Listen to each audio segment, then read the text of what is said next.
Welcome back to Timeless Mindset. In this episode, we're joined by Mack Lighton. Now, this was one of the most incredible conversations I'd had. Mack is a PT and she's a Pilates instructor, but about a year ago today, she lost her mum to cancer. And we talked all about this and how she's been able to process the grief and deal with life.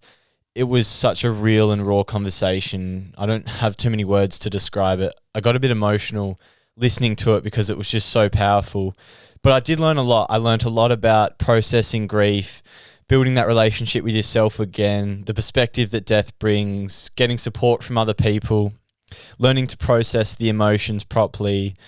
And it was so inspiring, but it was just so real, and there's not many words to describe it. So I'll let you guys listen. It was incredible. I thank her again for coming on. It was such a difficult conversation to have, but it was so important. So I'm sure you guys are going to love it. So let's get into it.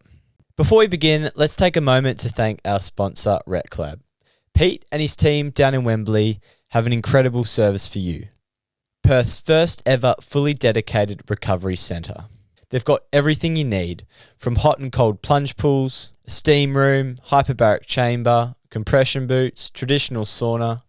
All of these are designed to get you at your best and keep you there. Not only this, but the place is designed to foster community and a sense of belonging. It's the perfect place to catch up with mates while also improving your overall well-being. Their memberships are on sale now, so head to reclab.com.au to secure yours now. And if you mention myself, Egan, or the podcast Timeless Mindset, you'll get some free merchandise when you sign up. Everyone is going through something. I think that you can actually do anything you set your mind to. If someone were to ask you who you are and what you stand for, you should be able to answer that question. You got to be grateful for where you're at. I don't really want to have all these cuddles. This is your role. Step up.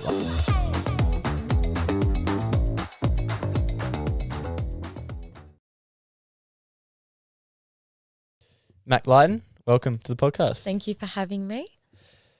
How do you feel knowing you're going to go into sort of a hard conversation? I know for me, I've brought on so many guests and I know we're going to touch on certain things and talk about certain things, and I get a bit nervous, a little bit excited. But how do you find it knowing you're going to go into a conversation and it's going to be a bit emotional and a bit, I don't know, uncomfortable to deal with, but you sort of want to have it?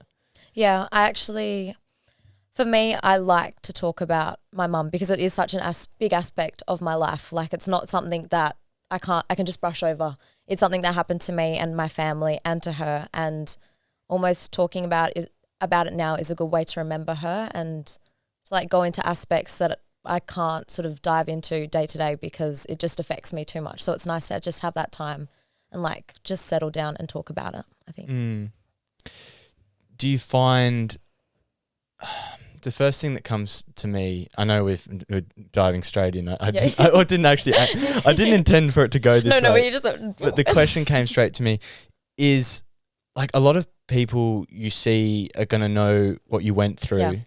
Is it something that gets commonly brought up, or are people afraid to ask about it? No, actually not. I feel a lot of people are more, I think they're afraid to ask it, so they don't ask it. Nobody kind of brings it up unless I've talked to them about it before, actually dived into it. But if I go, obviously parties is different and stuff, but if I go and I see someone, they're most likely not going to bring it up unless I kind of mention it, and then they'll be like, oh, I'm so sorry, to hear about that, I saw that, and yada, yada. So, yeah, people are quite hesitant to touch on it, which is fine because some people aren't. It's a thing that a lot of people our age, they haven't had to go through, so they don't know how to touch on it, but I love talking about it and I love thinking about her and stuff. So, yeah, it's quite interesting, I think. Yeah, I know for me, the nerves I feel wanting to talk to you about it is you don't want to offend, or you don't want to approach it in the wrong way, or just say something wrong, I guess, because it is such a big thing. But, it's everyone has their own experience and everyone deals with it differently as well. So someone's way of thinking about it is different to another's, and that's fine. Yeah. All right, I want to bring it right back to the start. Yep. A couple of years ago, so you finished high school, you went to Sacred Heart. Yep. What was your mindset at that time in terms of life decisions? What was going on with the timeline? Well, so I graduated. It was COVID. I was 2020, so COVID in high school, straight to uni because I couldn't go traveling or anything like that. So I went straight into uni and I was studying. And I was just doing UWA, so I was doing some, science major. And I was doing music as well, so I was a bit here and there. Kind of didn't know what I wanted to do. I just wanted to keep studying, to be honest. I don't mind studying and still don't really know what I want to do, but I was happy to study. And like high school was quite weird because, you have these friendship groups and like you see each other every single day, which I'm sure you'd know, like, you're with everyone all the time and then you just don't see them again. Like I rarely caught up with people over the summer holidays and I felt really quite alone. Like I was struggling during that time from memory and like I had Jacob then. So I was fine, but it was just such a different situation to be in. And then, I went through uni. I was just going day to day. It was just another year, yada, yada, get through it. And I think it was October. So it was, October, she told us, like it was just the day after her birthday, she told us that she was sick. So it ended my first year. So it was quite a right before exams, punch in the gut kind of thing. Did that come out of nowhere? So she lived in Whitnam, which is a town up north, which was it was an asbestos mine. And her mum and her brother died of mesothelioma as well. Her dad, he didn't die from mesothelioma, but he had asbestos plaques on his lungs. So it was something that he was also affected by. So she didn't really speak to us about it. It came out of nowhere for me, but for her, she'd kind of been expecting it, I think. She only lived there from when she was born to I think when she was 2. So it was only the first couple years of her life. But she was getting checkups every couple years and she'd been going through the process of getting a checkup when they found out. So for her, she had a feeling that she was getting sick and she always said that. She was like, I think once she told us, she was like, I think I've been sick for a while now, a couple years. But for my sister and I, it was like a bit of a punch in the gut because when her brother and her mum died, I was 5 and I think 7. How old were they? I think they were, I want to say around 50 to 60s, so still young because it hits around that kind of life point. But yeah, so I was 5 and 7 and my sister was like a baby. So it was not something that we knew that they died of asbestos-related diseases, but we didn't know that that was a possibility for mum as well. I never thought about it.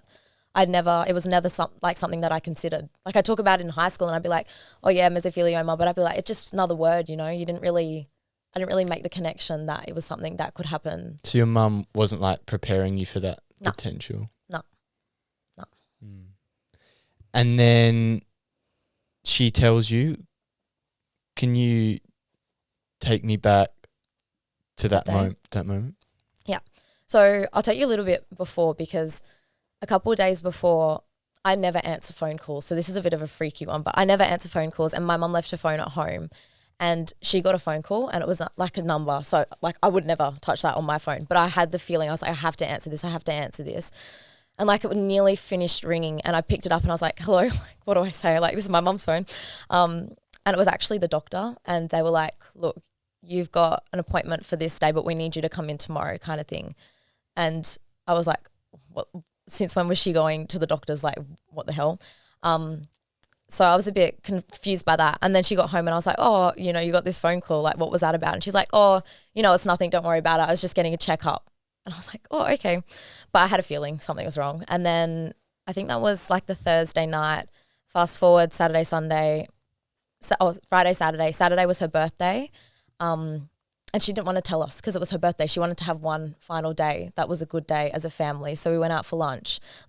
Her and dad knew about this and they just we had a normal family catch up and we just didn't even know. That was how good they were at hiding it. And then Sunday, I remember going into uni because I was practicing for music. And I got home and I remember going in and mum was like, oh, we need to have a family meeting. We need to discuss this holiday that we're going to have, yada, yada. So I got home.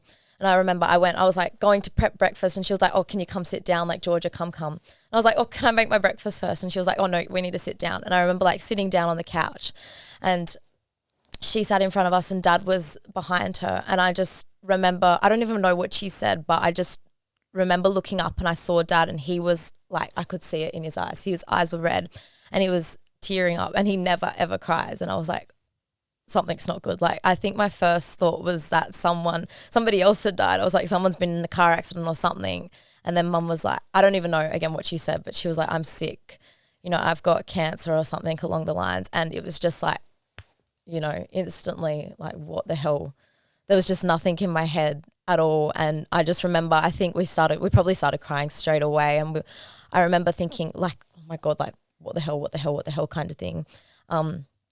And I remember asking, like, how long? And she was a year, maybe 2 years. And it was just like such a moment where there was just nothing in your head. You just, you know, like there was. I don't know. No.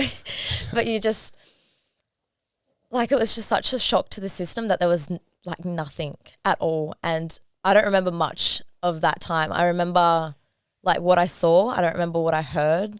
And I remember having that conversation. And I remember going to my auntie's house to tell my cousins. And then I remember coming home and going to Jacob's and telling him.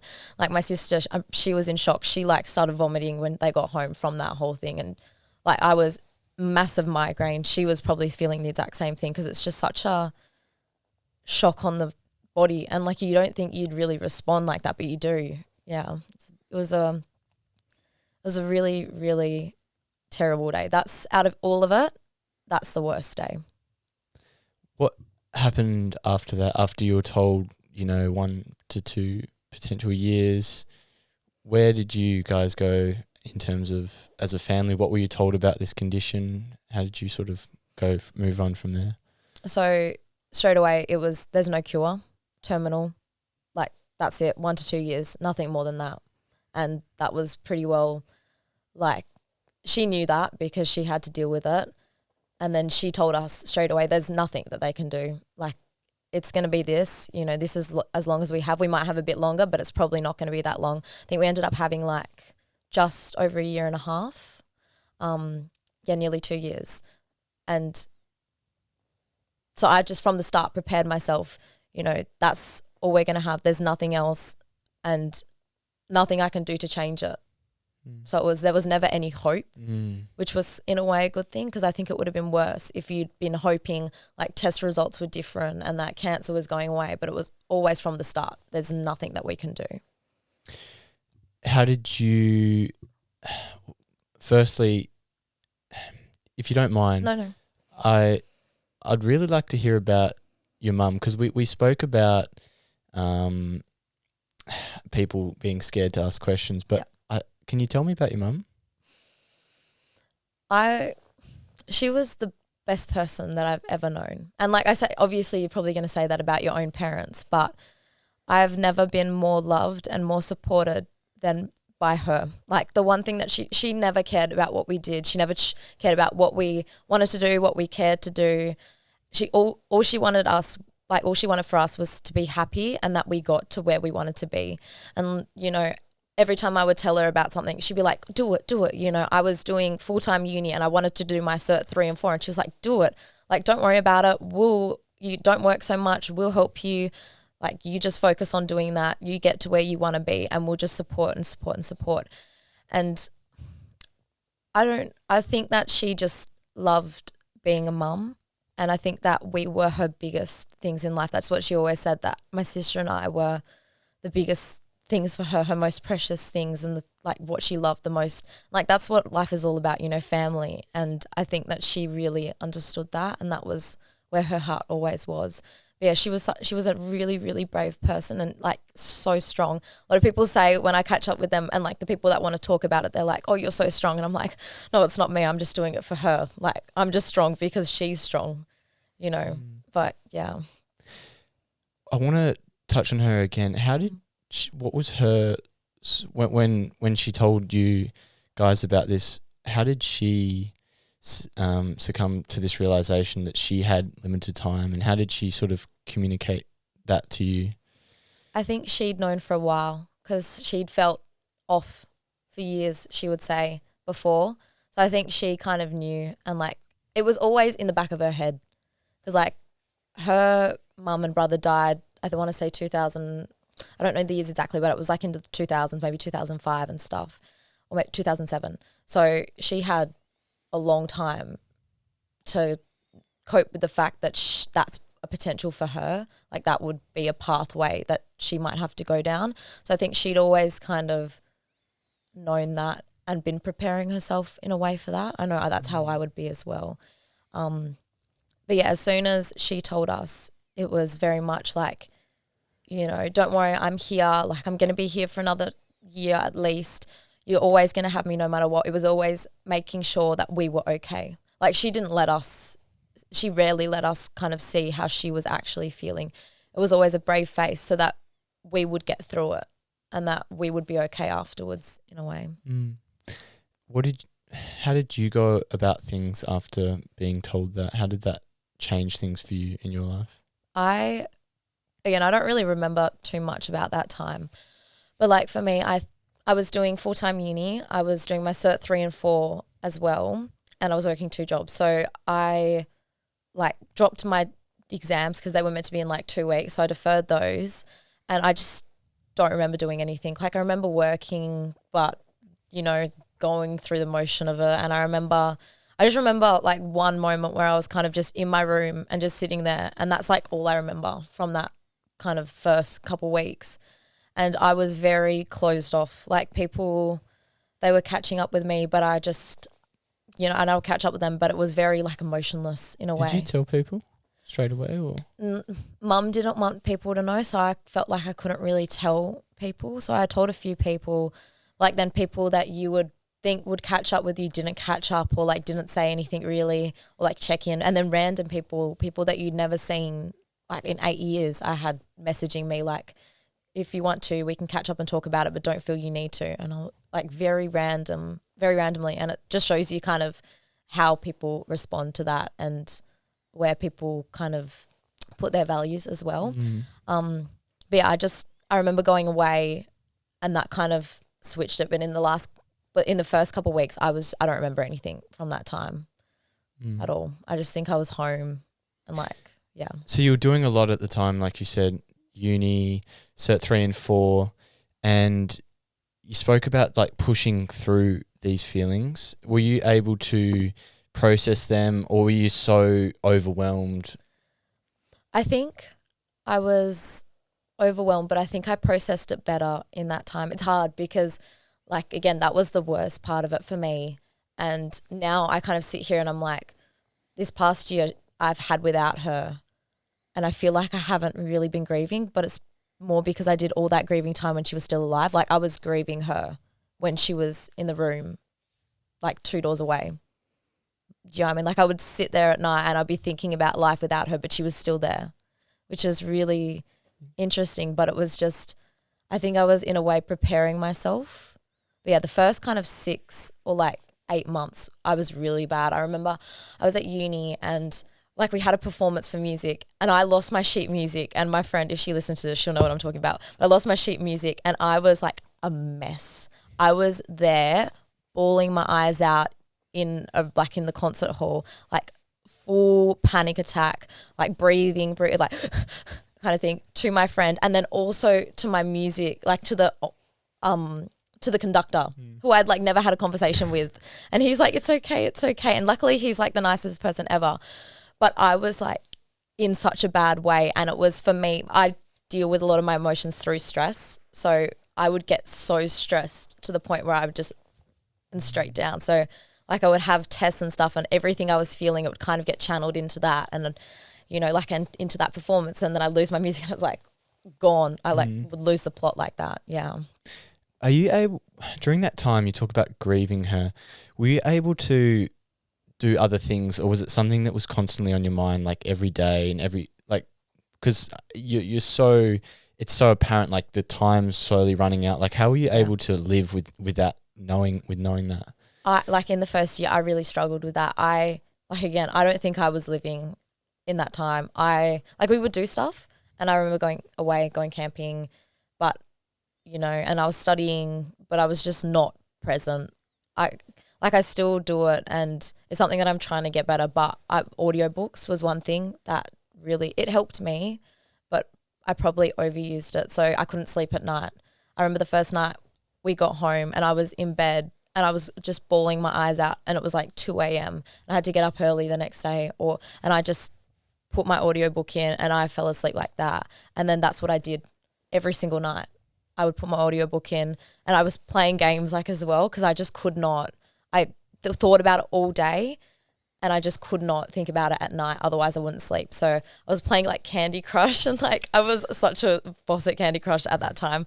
But yeah, I was just playing games, audiobook, just because I couldn't have any stimulus. Otherwise I think about it. I needed to be constantly, visually audio as well. Otherwise I would just start thinking about it and start crying. How have you changed like that therapeutic process, that healing? Would you do that again, or do you find now you're more able to sit with those feelings, or is it just still so overwhelming? Because I can't relate to that level, but I know for me, like it's you distract yourself. You don't want to sit with that feeling, But I had a guest on. She says, Sanchia, through feeling comes healing. Yeah. How did that process of feeling change over time from when it first happened and then over that time until she passed? Yeah, because like that first 8 months, they were definitely the worst. And that's when I really struggled. Like I would be thinking about it constantly all the time. And I wasn't in a good place during that time at all. And it kind of got to the point, it was when I kind of shaved my head that I think things changed for me. I needed to do something, because that's the thing, you can't do anything as well. You want to help, but you can only do so much. You can, like mum was still kind of moving around then. She was still able to do stuff for herself as well. So you kind of just felt useless. Like there was nothing you could do. You can't cure it. You can't help her in any way. She's just kind of like, let me be, I'm fine. And it kind of got to the point where I started to think like, I want to shave my head. I need to do something. And that kind of, I feel like for me, that was the point where it snapped, because I shaved my head on the day it was a year since we found out. And I remember during that year, because like when you're given the time frame of a year, I was counting down the months. I'd be like, okay, it's been a month since we found out, 11 months to go, 10 months to go, 9 months to go. And it was kind of in my head that year was the point. And I was just like, that's how I was thinking about it, which is not a healthy way to think about it, but that was the only way I could think about it. And then slowly I think I was listening, like my audiobook score was so high, audible score was so high, but it slowly got to the point where I was able to, have a night where I didn't sleep with AirPods in, because I could sleep without it. And then, I slowly built that up again, and slowly could, make breakfast without having, or like listening, and I could be in my thoughts again. But yeah, that first month was definitely, like first year was really bad. And then kind of since the head shave, it got better. And with mum passing and stuff, again, that wasn't the worst part. It's kind of been not linear, but overall it's been from bad to getting better. There's never been like for me. So, yeah, like I still listen now, and I still need time where I just can't think. Like I just need to not think. But when she passed, like I was going on walks, and I was always I spent a lot of time alone once she passed. Like I was going on hikes twice a week and going to the gym by myself and just spending a lot of time in my thoughts. But I think that was more the problem for me. I spent too much time in my thoughts and processing it, that I over-processed it in a way. And now I don't really feel much, which I find sad. But obviously you can't always be sad. What do you mean you don't feel much? Well, I feel since she passed, like for me, when it was the funeral, when she was in hospice, it was very much, you need to be strong. Like she's been so strong for you. You have to be strong for her. You have to get through this for her. And that's what I would tell people. I'd be like, I'm not doing it for myself. I'm doing it for her. She got through this, so I can get through this because of her. And I didn't cry at the funeral, which a lot of people deal with their grief in different ways. And obviously it's a different kind of thing. But I think I cried the first couple of days, and like I might cry once or twice a month now, and like since she passed. But I used to be a big crier. Like in high school, I feel like I was sad all the time. I don't know. But I feel quite switched off in a way to what I feel. But obviously every single day you cannot be dealing with that because it's such a big thing to think about all the time and to be dealing and processing. And obviously you get to the point where it becomes less sad and more, you know, you remember her and you remember the good. Like sometimes I feel guilty because I want to be sad, because I want to miss her and the time that we had and the time that we've lost that we didn't get to have. But you can't always have that in a way.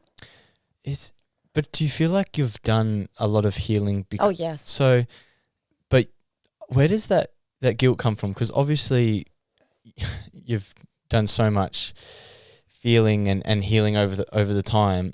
But where does that guilt for you stem from for not feeling sad? Yeah, I don't. It's a hard one because like I feel guilty a lot. I feel guilty that I could have been a better daughter, that I could have given more time to her. Like she always wanted us to she always wanted me to study. Like Georgia went through ATAR and did year 12, like a few ATAR subjects and stuff.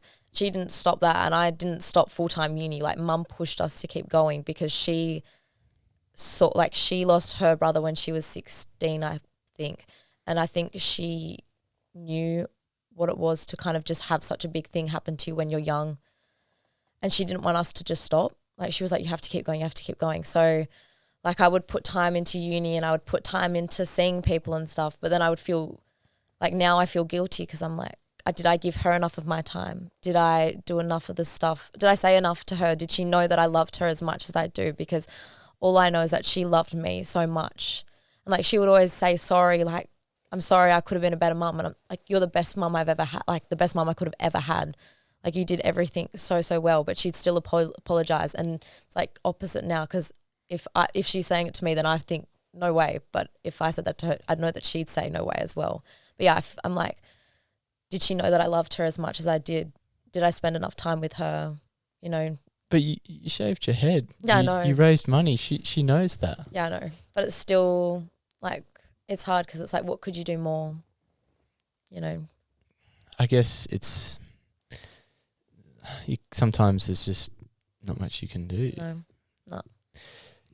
Can you take me through that experience of shaving your head and I guess feeling a bit more purpose, like you could help your mum, and I guess what happened after you did that, and I guess how did that make your mum feel? I remember I told her about it because she didn't tell, like I said, she didn't really tell anyone. Like a few people knew, and I kind of mentioned her telling people or me maybe doing something like that at the start, or not even the start, maybe like April. I don't even know what year it was, but like April that year. And she was like, oh no, not yet. And then I mentioned it again in August and she was like, if you want to do it, you can do it. And I didn't think much. Like I think I set my first limit to like $500.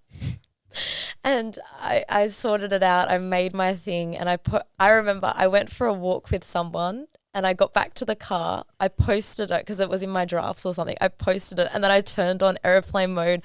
I turned on like all the things, airplane mode. I turned off my Wi-Fi, my data, like turned my notifications off because I was like, you know, nobody's going to read that. I literally wrote, please read, ! Like, because I needed people to see it and I needed people to, you know what she was going through.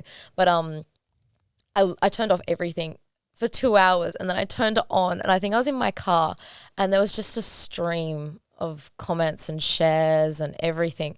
And I started bawling my eyes out. I was like so overcome with support and it wasn't something, because it had been like 10 months since I'd found out and I've kind of been dealing with it in such a closed knit circle and not that many people knew. But then I told everyone and it was just so much support. I was like, oh my gosh. And I was so overwhelmed and I went home and mum was crying. She was in her chair and she was just bawling her eyes out. I was like, what the hell? Like what? I did not expect that to happen at all. And yeah, I think my goal was like $500 and then we ended up raising like 20 grand, which was just insane. Incredible. Do you feel like you've learnt how to share with other people and ask for help through that? Like, or Like, how's that been? Like, being able to be open with people and feel and get support from people. How's that been? I feel, for me, I like to deal with it alone. So I've never really reached out to people. Like, people have reached out to me and I'll catch up with them and I'll talk about it, but I've never really been able to open myself up in that way of being vulnerable and emotional with people. Like, again, at the funeral, I didn't cry because I was like, all these people are going to see me cry. I can't do that. And I've definitely been able to share it, but I think, you know, you've got the people that you want to share it with, and for me that's my family and Jacob and stuff like that, and I don't feel I need to share it with anyone else. Like, it's hard because then people will say, oh, you're so strong, and you're like, well, I'm going to go cry about this later, so you know, but it's definitely made it easier for me to talk about it with other people, but I still don't feel not comfortable enough. I don't want to make other people feel uncomfortable in a way. So how was it? What was it like for you and your other family members and your partner? What was that whole experience like? How did it change the dynamic for you guys? Oh, it was hard. Like, now our family feels a bit kind of out of whack because Mum was always the central person. I feel like when she passed, we all went through so much together, and we were always, you know, looking after her. And because she never went into hospice. She went into hospice like for support. She went into hospice 3 weeks before she passed, but she was always at home before that. And we were all, you know, there and stuff for her. And now it kind of feels a bit disjointed in a way. Like, my sister, she's in Europe now, so it's just Dad and I at home. And, like, we'll see each other, but it'll be that passing kind of, just every now and then you pass and you'll be like, oh, hi, how are you, yada, yada. But I think we've been trying to put more effort into having that time together as well. But with Jacob, it's always been quite constant, which is really good. Like, he's definitely been my rock through it, which I'm sure he knows, but I don't know if he actually knows. But, like, he's been the one thing that has kind of, I feel like I'm still myself with him. Like, at home, there's this missing part. Like, when I see him, I feel like who I used to be before the grief, before everything happened. But, like, other people, you know, I'll talk to them about it, but I feel quite almost dull. I feel not less than who I used to be, but I feel everything feels dull in a way. Kind of makes sense. So how has it changed you? Like, so much has changed in your life personally since that.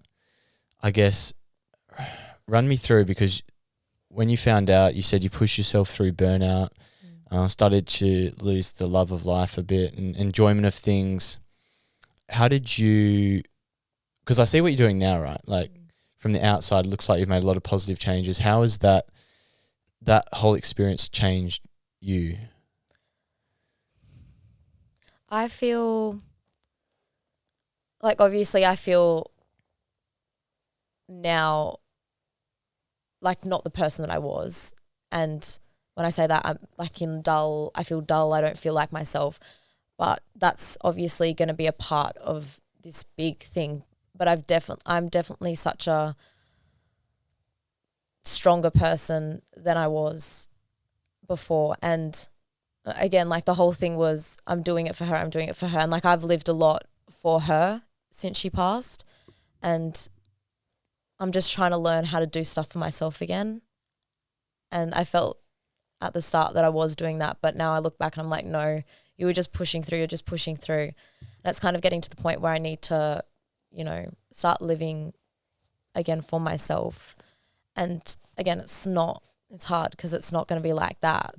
No, I mean, it's not going to be like that, and it feels like that, but obviously you slowly get better and better. But I've definitely stronger, and I don't know. I feel if you talk to someone, they would probably say this, and this, but I don't feel like that because everything I did was for her. Do you feel like when people say like you're so strong? Does that, because that's a compliment people give to you? How does that make you feel? Oh, I'm like, oh, stop it. But I don't feel that way myself. You don't believe it? No, I believe it, but everyone has to go through something hard in their life. Like you've gone through something, that's the hardest thing that you've had to go through. And this is the hardest thing that I've had to go through. But there are people that have gone through a lot more than me, and I will continue to go through hard things. And life doesn't just stop once something hard happens. Like you are strong, yes, but you need to keep going. It's a difference. I think there's a difference between like being strong and brave and just having to live, because otherwise everything just stops. How have you, like, you talk about like doing things for you. What does that mean? What did you stop doing for yourself? Was it to do with university and stuff? No, everything became for her, like, was because of her, because she was like, keep doing uni, keep doing this, keep doing this, keep doing this. So I just kept doing it because she was like, you need to keep doing it. I was like, well, I don't want to do it, but I'm going to do it for her because I know that she wants me to do it. So, I would try to get good grades for her, not because of myself. And like I would try to catch up with people because I knew that she wanted me to do that. And even just not even like doing anything, just the way that I thought, I remember sitting in the hospice room and my cousin came in and she hadn't seen my mum because she was in New Zealand at the time for rugby, and she came in and I was like, she was upset obviously, and I was like, we're going to get through this. We're going to do it for her. We're going to do it for her. Like, you just keep thinking that and you're going to get through it. So it kind of, in a way, I think I was worried that I wouldn't get through it, but I knew I would get through it if I did it for her, if that makes any sense. Yeah. Do you feel like, how do you feel now about that? Do you feel like from all these changes, like you're living how you want to live? Because is it like, because you love your mum so much and you can't have these conversations with her, does it feel like if you don't do the things that she wanted you to do, it's like you're disappointing her, even though she loves you, and as we spoke about earlier, like she supports you, she's always wanting you to do those things, but like the story you tell yourself is, if I don't do those things, I'm going to be disappointing her. But she wants, as you told me this, she wants you to be happy. Yeah. And she wants you to do the things that you want to do, which you're doing. So that's the biggest mental battle I have most days. I feel guilty almost doing something else, even though I know that she would be fine with me. If I just did Pilates for the rest of my life, she'd be fine with me as long as I like doing that, as long as I was happy. But I'm still like, we talked about doing this and me doing this, and she was like, go for that, go for that. And if I don't do that, I think maybe it's because it's something that we had together. So if it doesn't happen, then it's something that I lose in a way. You lose like a part of your relationship to her? Is that how you feel? I guess so, yeah. But either way, I think I'm going down both pathways, and I'm going to be happy wherever I end up, because that was something that I'd always, like with uni, that's kind of something that I was always doing before, and something that I was thinking about doing masters and whatnot afterwards. But I know if I didn't go down that pathway, she would be fine. But it's still like, you've got to do that. You've got to do that, just in the back of my mind. But I'd be doing it anyway, but I'm still like, you can't not do it. So what are you doing now? What does your life look like now? How have things changed, I guess, from that year where you were doing uni, studying Cert 3 and 4? Obviously doing a lot of Pilates right now. So what do things look like? So I'm doing Pilates a lot. I'm still at uni. So last year I was third year, so meant to graduate end of 2023. And mum got really sick in July, so kind of that mid-semester break. And at that time, I was so overwhelmed. I was doing way too much, and I was definitely burnt out. But I was doing full-time uni. I was doing my Pilates certification. So that was full-time and a full-on course, which is I chose to do, and I knew that. I was also running my own business as a personal trainer. I had also taken on an extra 15 hours because my friend went to Europe, and I was working my other job as well. So I was all over the place, and then mum went into hospice, and I was like, oh. So I kept doing that until after she passed. Well, I dropped PT and I dropped the friends' clients, but I was still doing full-time uni, doing my Pilates certificate, cert as well, and everything kind of died down after that. But from then I've kind of been doing uni and Pilates, and that's been the one thing that's stuck and been a constant. And I don't know, the people probably at my job, the clients, the ones that I see all the time, they don't know how much they've helped me, because I was in obviously I was in a bad place at that time, and I worked the day of the funeral, and I was working pretty well up until from when she passed up until now. That's been the one kind of constant, that place and those people. And I don't think they realize how much I appreciate them, because I could wake up so miserable and not wanting to do anything that day, and I'll have to go to work at 4:20, so that probably doesn't help. But yeah, I'll have to go to work, and then I see these people and I work there, and I'm 4 or 5 hours, and I'm like, oh my gosh, that was the best morning ever. But yeah, that's definitely been one of the best things, that job, one of the best decisions I've made. And then, doing this fitness page as well, I've met so many people through that. I've been going to all these events that I probably wouldn't have gone to before, but I'm like, oh, just go.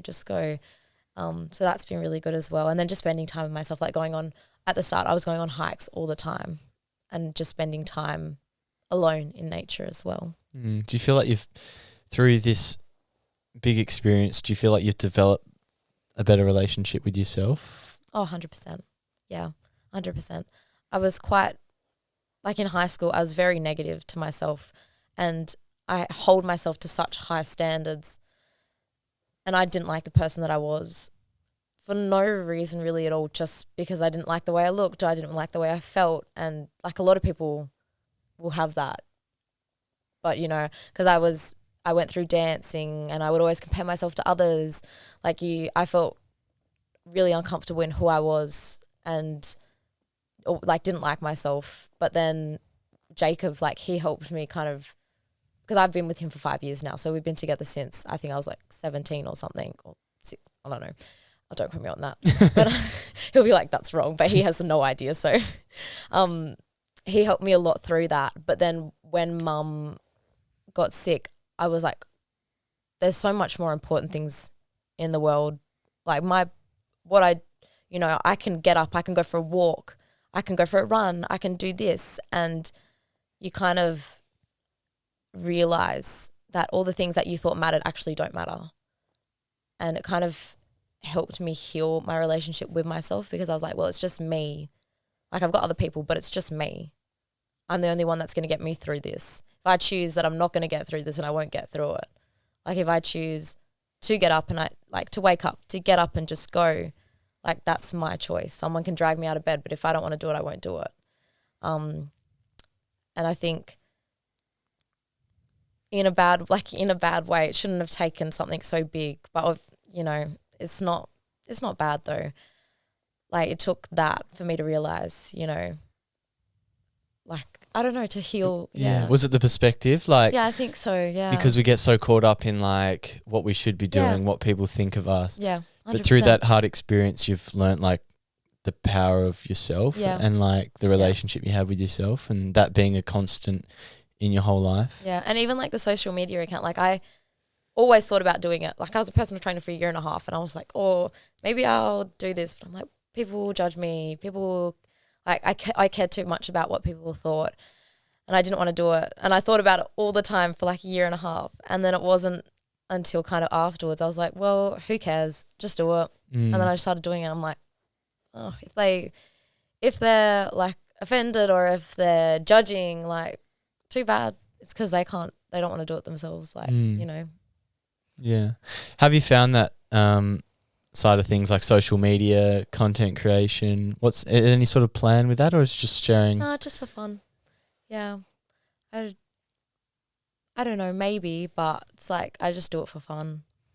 Yeah. Been able to connect with heaps of people in Perth and go to those events and meet like-minded people. Yeah, and just it kind of gives you something to do as well, I'll go for a class, but then I can go practice stuff and then record it and like do cool random tricks and be like, we're going to do this in class, ha ha ha, before a class, and people are like, oh my God, I don't want to come anymore. But like just having time to kind of play around, and like I think that's why I like it so much as well, because you've got that aspect where you can play around and have fun by yourself, but you can also go for classes and enjoy it with people too.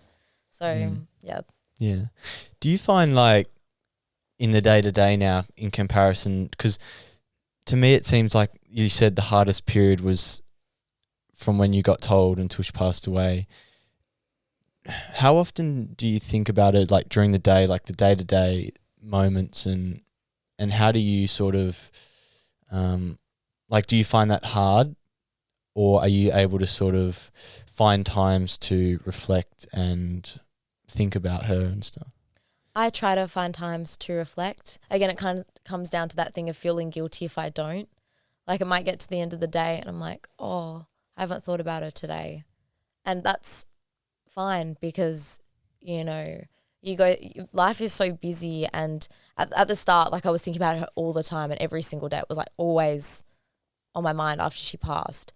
But then that was a traumatic time, but like you heal and you get better in a way. But like now I do think about her, but I do try to put time aside to think about her as well.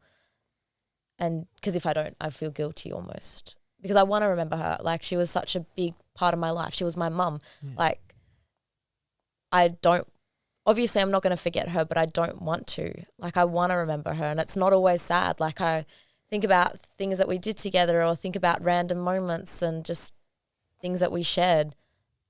And so it doesn't need to be sad. That's a question I want to know, because I feel like with death, it's especially when you lose someone at a young age, it's always grieving what didn't happen. Yeah. Do you feel like, how's that been for you? Because we always,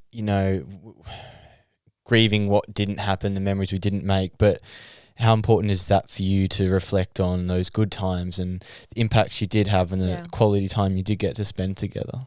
For me, I've never really thought, I think because when we were given the prognosis, it was so final that I never had any hope, but I also never thought in a way about the stuff that she would, like I have, but it's not something that kind of I'm always thinking about.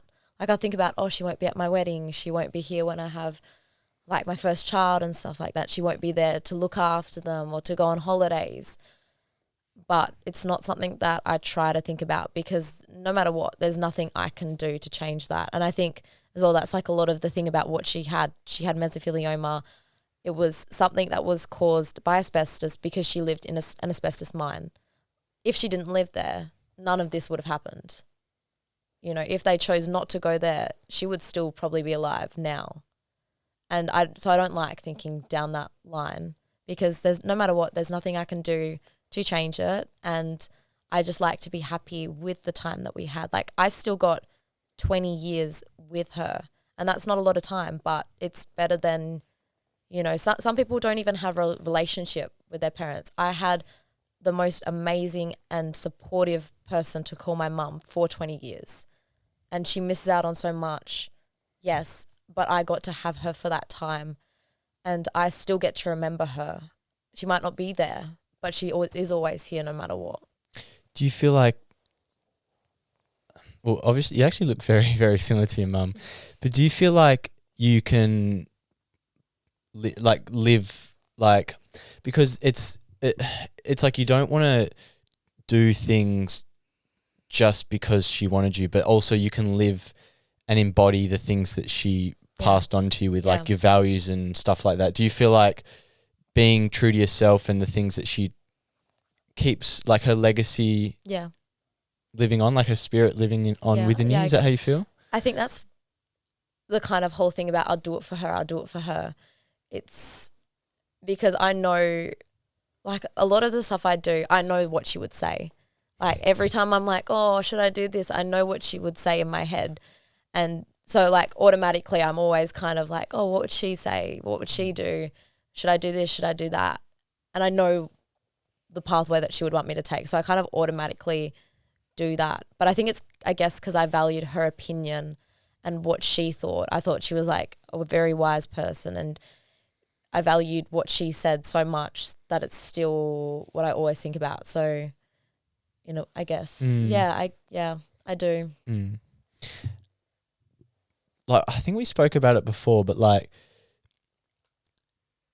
talking about it with other people, and this for anyone like listening, because I know everyone deals with things in different ways, so you can't give advice to other people on.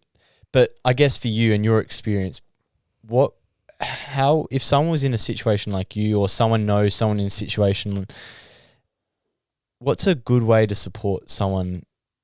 Like, I know this is a big week for you and your family. And I know this episode comes out next week, but how can someone support someone in your situation? I think the best support the most support that we had that I was extremely grateful for was just the small things, like constantly messaging. And, you know, you get to the point where you're like, you know, I'm okay, don't worry about me. But still, knowing that someone's thinking about you and someone's putting the time in to check on you as well. Like, it might only be a small message or something, but in the back of your head, you're like, they took the time out of their day to write this when you might not hear from others at all. And it's quite, I find that really interesting, the whole who contacts you and who doesn't. But that's a whole big thing. But, and then, you know, when she passed, people made us meals as well. Like, that was such a big thing because we weren't home. We were at hospice for 3 weeks. We didn't have any food in the house. I was eating like her food that she didn't eat. And when we got home, it was like nobody wants to cook. Nobody wants to have to look after other people when you're all going through something traumatic. And people cooked for us and brought us stuff. And that was definitely one of the biggest things that helped. It took so much pressure off us. We had so much food for such a long time that it took so long to get through. But that was really, really good as well. But because everyone goes through it differently, but I like talking about it. I don't mind talking about it. And I'm more than happy to share my experience or how I'm feeling with someone as long as they're happy to talk about it too. So if you're happy to talk about it, just ask them. Like, again, obviously it's hard maybe if they've just passed and it's something that they've been like thinking about and talking about all the time. But sometimes the best thing to do for someone is to just let them talk, because they've got so many, like I had so many thoughts going in my head all the time, so many ways that I was feeling and just so much stuff. But it wasn't until like I actually talked with someone and I said it out loud and I was like, oh, you know, if you're feeling guilty, like that's okay. There's nothing wrong with that. Or if you're feeling sad, that's fine. Of course you're going to feel sad. And if you're not feeling anything, that's also okay. Like, you need time to just not, like, you can't be trying to deal with it all the time. You need time to just not have anything as well. But, like, I'll talk about it to people, but it's if they want to talk about it with me. So how did that change in like relationships? Like, I know you sort of alluded to it just then. Like, you found interesting. Some people contacted you, some didn't. Was that an experience what was that like? Like, did that change relationships in your life? it was more just like people that were quite, because the people that I kind of had around me, they were there. It was more, you know, people that I had previously, some that I were closer with and spent a lot of time with that I didn't hear from at all. And then there were people that I heard, like, weren't that close with and hadn't heard from them for even longer that would just message me. I think I said it before, like, you know, if you want to catch up, but, you know, we obviously haven't seen each other in like 10 years. So I'm like, oh, I mean, if you want to catch up, then I'll catch up.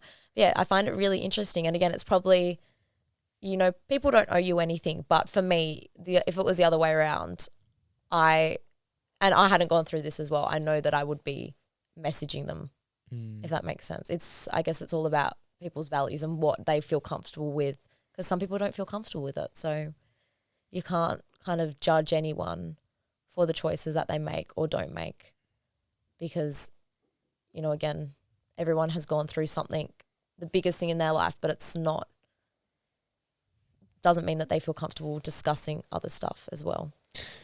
When you talk about grief, and you said like grieving, like almost not your mum not being able to be there for wedding and those future events, what is that like? Because how are you able to, because I'm thinking about this idea of grief and loss, and coming to terms with, I guess, how you navigate your mind. You said your mind was like a maze, and do you find like you're able to use, like, how do you get through those thoughts, those feelings? Like, are you journaling? Is it self-talk?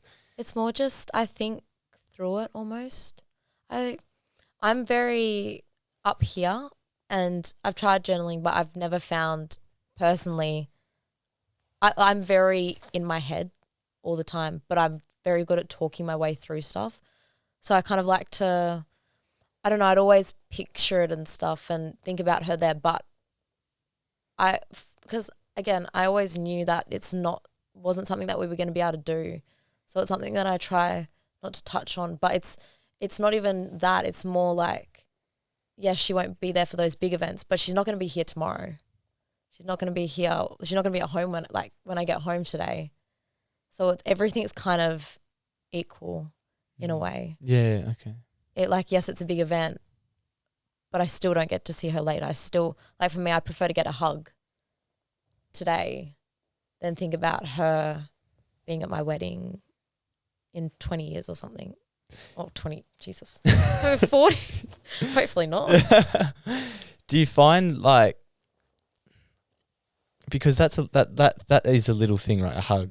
But you spoke about, I find that so interesting, because it's like, with this perspective now, it's like the little things have become important in the positive way, Yeah. but in the negative way, in terms of like what other people think, comparison has sort of taken a back seat, but what's taken a front seat is the little things. Yeah. I think for me, I always kind of, even remembering stuff, I'm always like, there's events and stuff that happen, yes, but I'm always like, I try to remember how warm she was to touch, because her hands were always warm and her hands were always so soft. I'm like, I try to think about that, and I think about, how she smelt and how warm she was to hug and how she felt for a hug, like stuff like that, rather than conversations. And because for me, events, they're things that happen, but I don't remember them exactly how they went. And so I don't know, and I'll probably be making it up in my head, but I remember how she felt and I remember how she was as a person in general, in a way. So I think that's almost more important to me, if that makes It does. Yeah, it does. All right, to finish the episode, we're gonna pull a card from there. So they're sort of like connection cards. They're sort of like prompts. I mean, you've been sharing very vulnerably, and I really appreciate that for the last hour. But we'll both pick 3 cards, and then we'll share, and hopefully you can learn something from me, and I can share for you, because you've done incredible for the last hour. So pick 3 cards, and we'll choose one. I've got no idea what they are, because okay. So all right, read me yours. And okay, I'm still feeling guilty about, so that's relevant. I'm surprised I'm still alive after, and a dream I've lost hope for. Okay. What have I got? I've got something I grew up thinking was normal, but later found out wasn't. I can't believe I got away with something I would like to change about the way I deal with conflict. Okay. Do you want me to go first? Yeah, okay. Yeah. Okay.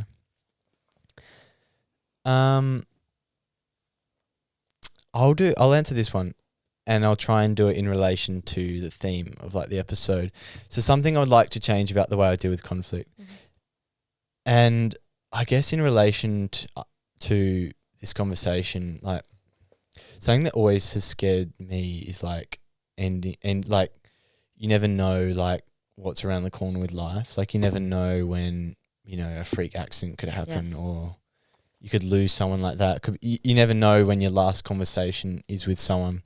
So I think for me, like I've always, with conflict, I've always been, I think that created a lot of anxiety though, because it's like I always wanted there to be peace, especially like in a relationship. Like I always wanted, you know, us to be on good terms. Yeah. So I guess something I would like to change about the way I deal with conflict, I think something I've improved a lot on is sort of letting go of that anxiety to have everything perfect. Because I look at it two ways. I look at it like you never know it's when it's your last conversation with anyone. So forgiveness, acceptance. But then on the flip side of that, it's like, because I'm scared of that, sometimes you hold off from what you truly want to say. Yeah. And you sort of aren't being authentic. So something I've actually improved a lot on it, but it's like knowing that, and this thing, a lesson that my girlfriend's taught me, like you can love someone, but you might not like them right now, or there's something there's an issue that you're talking about. So it's like, I love you, but there's a issue. There's something that we need to deal with and like work through. And they're separate. Yeah. Instead of what you can still love someone but be annoyed at them. But I found that hard because I was, you know, I spoke about in the last podcast, like a lot of fears of like abandonment that I've overcome. And you get them mixed up. I think with fear of abandonment, you mix those two up because you think they don't like you right now, they don't love you anymore, they're going to leave you. That's the fear that you go through. So saying I've improved a lot on is being able to separate them. And with that conflict, it becomes an opportunity to grow now rather than it being something that you deal with in fear. Yeah. Yeah. So yeah. I think for me, I was pretty similar. Like I still am, but I always feared, like one of my biggest fear was losing my mum. And like I was always so afraid that she would leave and that I wouldn't have her. And then, well, there we go. Now she's, do you know what I mean? Like now she's gone, but I'm still okay. And like you can still almost, like in terms of, you know, someone leaving or like dying and stuff like that, you can still, like they're still a part of you. If you love them, they're still going to be with you no matter what. So obviously it's something hard to deal with, but you don't lose them because you spent time with them and you know what they think. You know them well enough, you know what they think, you know how they feel about stuff. So again, all like my decisions are made based off of what she would kind of think, and I kind of consider her opinion because I knew her so well.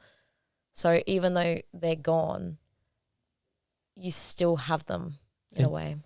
Do you feel like was part of that fear like that you weren't going to be okay? I think so, yeah. Or just the fact, like that I wouldn't have her. And you always have your parents. They're always there. They love you unconditionally, or most do. Like they love you, or mine did. They loved me unconditionally, no matter what. And I just think I was so scared of her not being there. But now it's like I'm still okay now. Yeah. What have you chosen? What card have you picked? I feel like I shouldn't do that. I'm still feeling guilty about, because I feel like we talked about that. I'll go. Pick whatever you want. Whatever comes to mind. I feel like I'll go with this one because the other one's a bit deep. But okay. A dream I've lost hope for. It's not really a dream, I guess, but it's always been that thing about uni. Like I was talking to mum about it, how I wanted to potentially go into med and do something like that. But it's kind of hard because, you know, I'm dealing with such a big thing and still am. And I kind of often feel quite numb to things, and I'm just trying to get through each day, like a lot of the time. And usually, like, I'm fine, but then there'll be some weeks where it's like kind of a battle. And that is something that I talked to Mum about, and she was like, go for it. But now I'm at the point where I'm like, I just want to live, and I just want to, you know, not have to survive and not have to, like, I want to work, and I want to not have to be constantly on edge or freaking out, because I'm such a stressful person. Like, I stress about everything.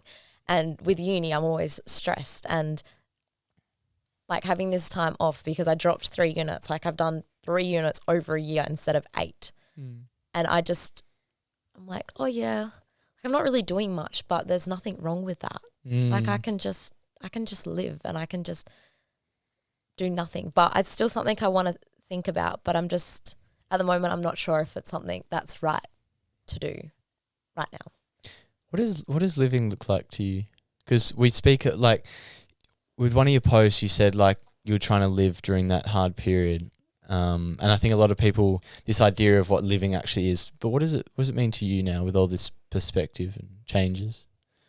I think just getting through the day and finding aspects that are happy, and, you know, not getting caught up on the sad stuff, but being able to push through it.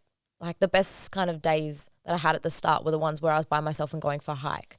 Like, I wouldn't do anything. I was literally, because I dropped my units, I had so much time. Like, I was working here and there, but I would have the whole day free pretty well because I just work in the morning. So, like, I would go to the gym for 2 hours, and then I would go for a hike for 2 hours, and I wasn't doing anything, but I was just spending time with myself and coming to terms with how I was feeling, and just finding enjoyment in the small things, like a random river and like a random stream and like a random tree. I was like, oh, that's kind of cool, just stepping away from all the materialistic stuff and all of the things that seem so important but actually not important at all. And just having that time to, you know, think about Mum and listen to the song, like listen to sad music and remember her, and be able to be sad but in a good way, where I was processing it and learning how to get through it. But yeah, I'm a lot better now, and I feel, to me, it's just, compared to, I think when I say living now, it's not even the after she passed and like before she passed. It's more how I was at the start, you know, those first 8 months where I don't remember anything about what I did, where I was just going through the motions. I mean, I was studying and I was doing this and I was doing that, but I was not happy at all. And I was constantly blocking everything out, and I would catch up with people, but I don't really remember enjoying much of my life then. Versus now, where it's like, yeah, I might not be doing as much, but, you know, I'll go to work and I love my work, and I get to see these clients and I get to have these interactions with people, and then I'll go home and I might not do as much, but that's okay. And, you know, I'll go to the gym, I'll catch up with someone, and yes, I don't feel like I'm the person I used to be, but I still have good moments. I don't know. I think I was just so overwhelmed by it all back then. And it's taken a lot for me to just get back to feeling like who I used to be in a way. Yeah. But obviously I'm never going to get there, and that's fine. Like, it's fine if I'm never the person that I was before, because I've gone through something so traumatic. But you're never going to be that, like, you're never going to be that same person. No, and that's okay. And you're going to evolve, and like, we go through things and we change, and and we learn and we grow. That's just like, it's life, isn't it? Like, and I think for me, because like in high school, all my close friends, you know, I was such a crazy person. I don't know, it would seem like I'd have shots and shots of caffeine, but I don't even drink coffee. Like, I was always, I don't know, I felt alive, and for a while I felt quite numb to a lot of stuff, and I feel like I'm slowly just trying to build my way back up to feeling again. What's helped with that? Like, talking to people. So everyone, you should talk to someone if you know you know someone going through something, talk to them. Talking to people, even though, again, I don't really express and like exactly how I'm feeling, it's good to talk it through. And Jacob, again, he's the only person that I feel like nothing's changed. Like I still feel myself with him. So having him has been really good. But yeah, it's kind of just each day, like nothing helps. It's just the mental battle. I think that's one of the big things, is what you say to yourself is how you're going to be in a way. Like again, in the hospice room, I was listening to a book and there was, I don't even remember what they said, but there was a quote and it was, you know, like it wasn't this at all, but it was like, get through it, like something like that. So then I was constantly repeating that in my head and I was like saying that to myself at the funeral. I was like, okay, you know, I've got to go do this big speech in front of everyone, give this like thing about mum. And I wanted to do that, but I was so scared to do it. And I got up there and I was like, you know, she was so strong for you for so long. You can do this for her now. It's like, even though I wanted to cry, I wanted to get through it more. So I got through it. How was that speech? Did you give a speech? Yeah, I did. I think it was good. I tried to joke around. Like the night before, I was so bad. I was working and I had it because I was still, again, full-time uni until like after the funeral, which was really bad. But I was not in a good place and I had a test and I was more concerned about the test than anything else at that point. Like obviously it was me putting my stress from the everything going on in my life into thinking that it was about the test that I hadn't studied for, but obviously it wasn't that. But I went to work and I was like having a panic attack. I was so bad and I was like, I can't do this. So I went home and then I didn't even go home. I went to a park and I was like reading the funeral, like the eulogy that I wrote out loud, and I was practicing because I was like, I need to do well. And I was like editing it as well. And I was like, okay, I think I feel good. And after having that, I did it well. If I didn't kind of have that moment before, I don't think I would have done well up there. But yeah, I think it was good. I just wanted to do well by her. And I knew that she didn't, because that was the whole thing. She never wanted us to be upset. She wanted us to be okay. She wanted us to push through, to get through, to still be happy, to still live. And I was like, I don't want to cry up there because I want to kind of have that, like, live and embody what she wanted in that moment. So I wanted it to be a bit funny. And I had a few jokes in there and, you know, everyone was probably a bit traumatized because she had very dark humor. So I had very dark humor and I was like talking about how she was going to roll in the coffin if I got a tattoo and stuff like that. Do you know what I mean? And like everyone was kind of like laughing and I don't know, I thought it was funny, but I just wanted it to be good for her and I think it was. Yeah. So yeah. I think that sort of wraps it up, but I just want to say thank you for coming on and sharing all those things. Like I know it wouldn't have been easy. I know it's a big week, but I know a lot of people are going to love hearing this and your story and you're doing great things and it's good to see you with a smile on your face. But thanks for coming on and sharing these things about your mum and continuing to, you know, embody her spirit and keep her alive in your memory. So thank you. Thank you for having me. Thanks guys for listening. Bye.